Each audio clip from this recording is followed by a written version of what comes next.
This section is about growth hacking funnel and how you can build one for your business.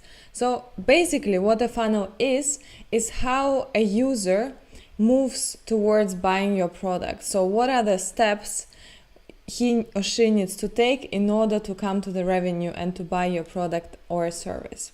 So let us look in more details what a growth hacking funnel is.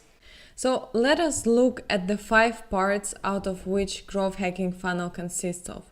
So the first one is acquisition, how you acquire the traffic to come to your website. The second one is activation, how do you make out of this traffic active users. The third one is retention, so how do you make them stay on your site. Then there is an important referral part, so why do people refer you to others. And the final one is the revenue, so how does the user pay you money, the final step. So the job of a growth hacker is to measure the conversion at each of the steps which are in the growth hacking funnel. So let us look at this image, and here we can see that 10% of the people who come to our site get users. So they, for example, sign up or they participate in a discussion. So basically they get active users.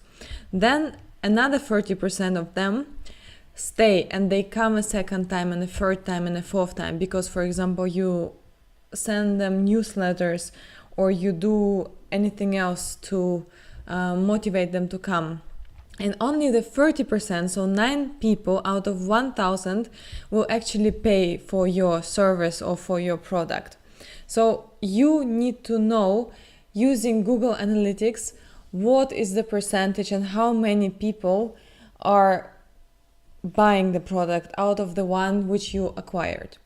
Your job as a growth hacker is to take away the bottleneck. So this means that if one of the steps is not working out, so for example, if you acquire the users and they come to your site, but unfortunately they don't become your users, so they don't get activated.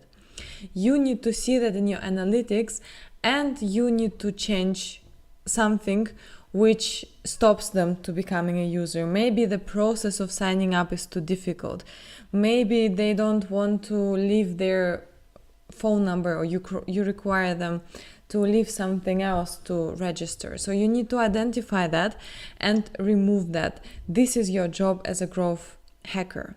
So in the next lectures, we're gonna look at each of the steps individually, and I'm gonna give you examples so you can come up how you can implement this in your business. So thank you very much for listening, and I'm gonna see you in the next lecture.